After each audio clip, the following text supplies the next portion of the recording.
Well, Arizona has a longer history as part of Spain than it does as part of the United States. The name Arizona is thought to be a blend of Spanish and a local tribal language meaning small spring. Arizona spent 300 years as part of Spain, beginning in 1521. Then, in 1821, when Mexico won its independence from Spain, Arizona began its short history as part of the independent country of Mexico. The United States seized all of the most valuable parts of Mexico, including California, as our prize for winning the Mexican-American War in 1848. As an American territory, Arizona chose the wrong side of the Civil War and fought to keep enslaved people in the United States enslaved.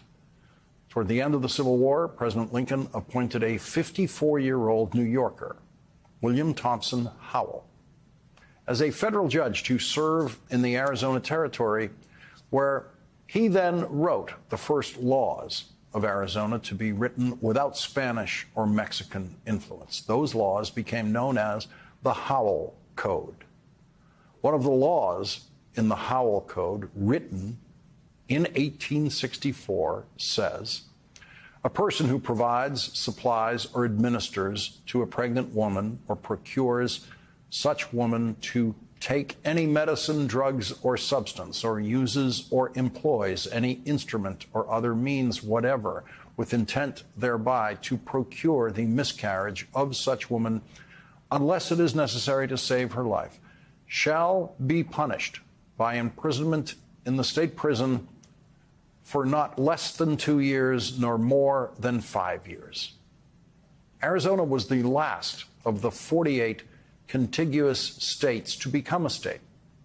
48 years after William Thompson Howell wrote the abortion law of the territory, which was never rewritten by the new state of Arizona, and so remained the law of Arizona until Roe versus Wade was decided in 1973. And now, thanks to Donald Trump, the Howell Code is officially the law on abortion once again in Arizona, after the Arizona State Supreme Court today ruled that the 160-year-old law is now back in force, in full force, after Donald Trump's appointees on the United States Supreme Court overturned Roe versus Wade.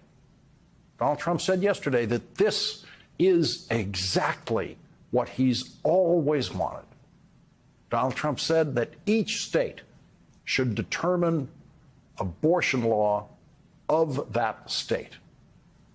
And whatever they decide must be the law of the land, in this case, the law of the state. The law of the state. And in this case, the law written by one man 54 years before women had the right to vote. 5 years in prison. Donald Trump supports 5 years in prison for anyone in Arizona who participates in any way in an abortion.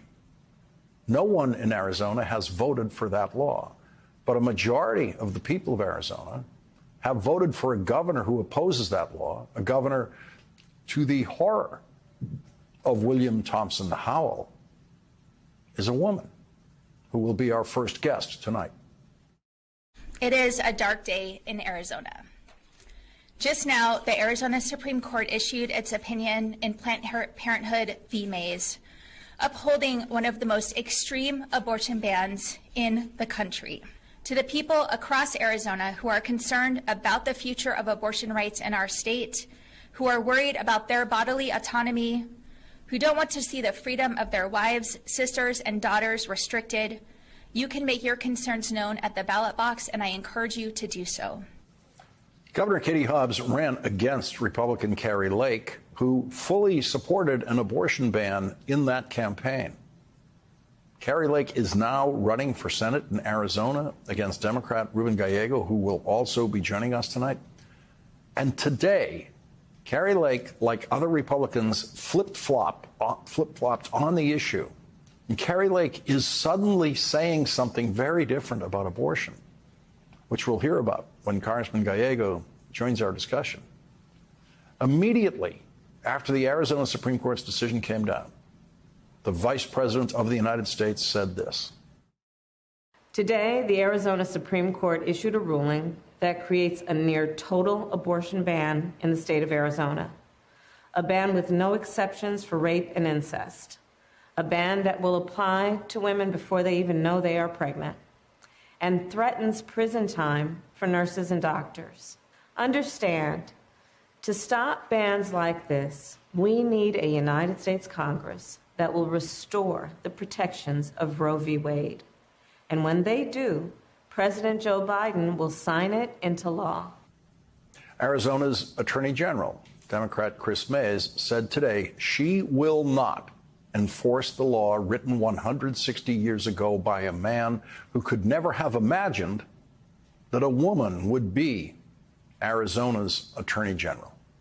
Attorney General Mays said today's decision to reimpose a law from a time when Arizona wasn't a state, the Civil War was raging, and women couldn't even vote, will go down in history as a stain on our state. I look forward to the people of Arizona having their say in the matter. And let me be completely clear, as long as I am Attorney General, no woman or doctor will be prosecuted under this draconian law in this state. Today, Arizona State Senator Eva Birch said this. Good morning. I am State Senator Eva Birch. A couple weeks ago, I had an abortion, a safe, legal abortion here in Arizona for a pregnancy that I very much wanted. A pregnancy that failed, like many of my pregnancies before it, an embryo that was dying, and a miscarriage that was destined to happen. Somebody took care of me. Somebody gave me a procedure so that I wouldn't have to experience another miscarriage, the pain, the mess, the discomfort. And now we're talking about whether or not we should put that doctor in jail. This is outrageous that we would even dignify the consideration of this type of ban. A ban drafted when women had no say, when Arizona was not a state. This isn't what the people of Arizona or the people of this country want. We're talking about a small number of really extreme political leaders calling the shots for everybody else. Republicans don't want this. Independents don't want this. Democrats don't want this. We have to look at who our elected leaders are. The time is now. It's done. I've had enough. The people of Arizona have had enough. We are electing pro-choice candidates in November. Watch it happen. That's all I have to say.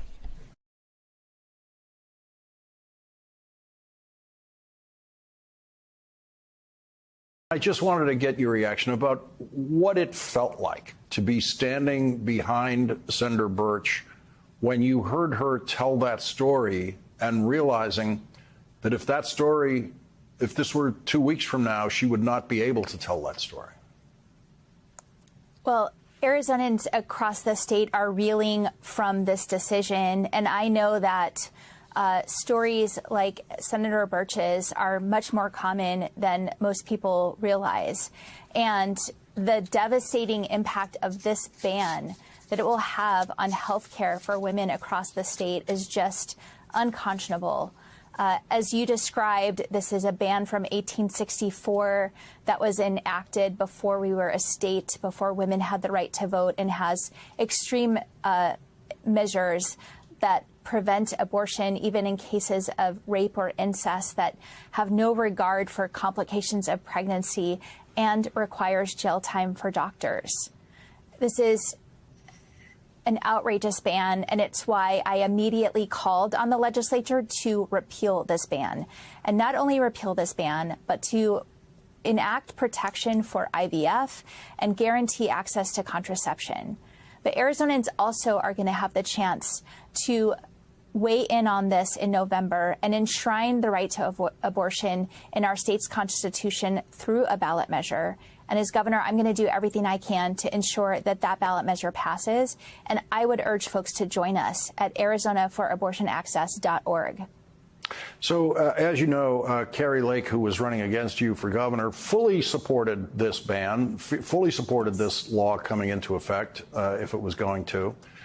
Today, she now says she opposes it, and her bright idea today is that Governor Hobbs has to solve the problem. She said this is now your problem to solve. Mm-hmm. Well, look, this is just nothing but political opportunism on her part, and any other politician who supported this ban, politicians who celebrated the Dobbs decision, which paved the way for today's decision. And Arizonans are going to have the opportunity to hold these folks accountable in November. As you heard from the senator's remarks, every legislator in Arizona is up for election in November, and every single Republican in our state's legislature voted for a fetal personhood bill that I was fortunately able to veto last year, but would have paved the way for an Alabama-style ruling that bans IVF in Arizona. And these folks are on the record supporting this ban, and they can't walk away from that now. The state Supreme Court in their ruling said, literally, physicians are now on notice that all abortions, except those necessary to save a woman's life, are illegal. Physicians are now on notice. What can you tell the physicians, the nurses, the healthcare workers in Arizona, and any family member or friend who might ever drive a woman to an appointment with her physician? Well, again, this is just an outrageous decision that puts so many Arizona women in harm's way. We know for the next 45 days that the 15-week ban that Arizona has is in place. But after that, without further action from the court, this total ban will be the law of Arizona. I hope the legislature does the right thing and does what I've called on them to do and repeals this ban, because we're already seeing the level of chaos and confusion that this is causing. And Arizonans need access to health care. Doctors and healthcare providers need to be able to provide the health care that their patients need and not fear the repercussions of going to jail for doing that. What does it do to life in Arizona when people wake up one day and they don't have the rights they had the day before? Well, you heard the senator's story. We heard another story from a woman this morning with pregnancy complications that required abortion care and was not able to get it in Arizona, even though the procedure she was needed was not outlawed. But their stories there's thousands of those stories across Arizona, and nobody should have to justify an abortion, and nobody should have to worry about being able to get the care they need if they're pregnant. And we have to repeal this ban so that these women's lives are not at risk. And for the voters of Arizona, will they have the possibility of seeing this on the ballot as something that they can vote on? Absolutely. As I mentioned, we will have a constitutional measure on the ballot to enshrine abortion in our Constitution. And I am glad Arizonans are going to have the opportunity to have their voice heard on this. It is a common sense measure. Access to abortion is supported by the vast majority of Arizonans, and I'm confident that it will pass. And as governor, I'm going to do everything that I can to help make sure that it does.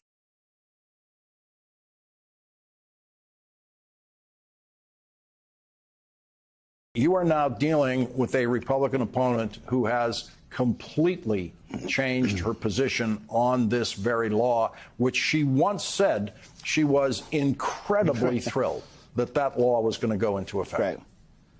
Well, she changed her opinion, but it doesn't make the danger any less to the women of Arizona. Right now, in 2024, the women of Arizona have the same rights as the women in Arizona of 1864. Just think about that. My daughter, my 9-month-old daughter, has less rights than my wife did growing up, than my sisters, than my mom did growing up. And you have flip-floppers like Kari Lake who want to say whatever they can just to get power.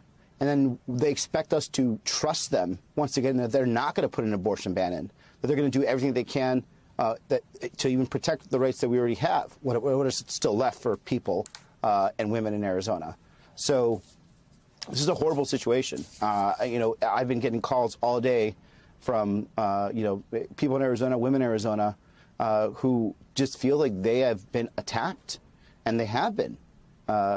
Politicians like Kari Lake have put this state in danger, put the health of women in danger for power, and now they're trying to run away from it. But it's time to pay the toll, and they're going to pay for it in November. Well, of course, Kari Lake did not say what her new position on abortion actually is, or what the new policy should be. She wants Governor Katie Hobbs and the legislature to decide that for her. She apparently has no suggestions about it. Let's listen to something more that she said about this law 2 years ago in 2022, when she also said she does not believe in abortion. Let's listen to this. I don't believe in abortion. I think the older law is going to go into effect. That's what I believe will happen. I don't think abortion pills should be legal. That seems very clear, Congressman Gallego, and as of tonight, she seems to be very afraid of what she has said in the past. She is lying, Lawrence. In other instances, she said it's called a great law. In other times, she actually cited by the actual statute number that law that basically outright bans abortion and criminalizes providers like doctors and nurses. And now she's trying to run away from it. How can we trust someone like this? How can we trust someone who calls something a great law, who celebrated it when it passed, celebrated taking the right of a woman to control her body, the right of a family to make these very hard decisions with their doctor, and now all of a sudden we're supposed to trust them? Absolutely not. Arizona's going to stop Kari Lake. Arizona's going to stop all these radical extremists that are trying to take away women's rights to control their bodies. We're going to win in November by passing an abortion rights initiative. We're going to win by stopping Kari Lake. I hope you will all join us and make sure that happens by supporting Planned Parenthood and all the organizations that are actually out there collecting signatures right now, by supporting politicians that want to stop these extremists. Hopefully you'll support me at Gallego for Arizona. We are going to stop this. We're going to turn this clock around, and we're going to make sure that they understand you will not mess with women's rights, especially not in Arizona. And, of course, a Republican senator from Arizona, Kari Lake, if she were to be a Republican senator, would be voting for any Republican-nominated judges. If Donald Trump were back in the White House, she'd be voting for every one of those judges who has created this situation in Arizona tonight. Absolutely. Judges. But we're not even talking just judges. What about what happens with abortion pills? She's clearly stated, and she hasn't changed her position, that she wants to outright ban abortion pills. She has lied. She has lied to the women of Arizona. She's going to continue to lie because all she cares about is power. It doesn't matter what she has to say. It doesn't matter who she has to lie to. If she has to throw women's health under the bus, she will do it, and she will lie. And once she gets in, she will do whatever she can to continue her radical extremist agenda. So we have an opportunity to push back. We have an opportunity right now to stop. Let's not let our foot off the gas. We can win this. We could send a message across the country. Arizona, the swingiest state in the country, is a pro-abortion state. And when we vote for pro-abortion politicians in November and pass a pro-abortion initiative, she will lose, and that will send a message to the rest of this country that this country wants women to have a right to control their body.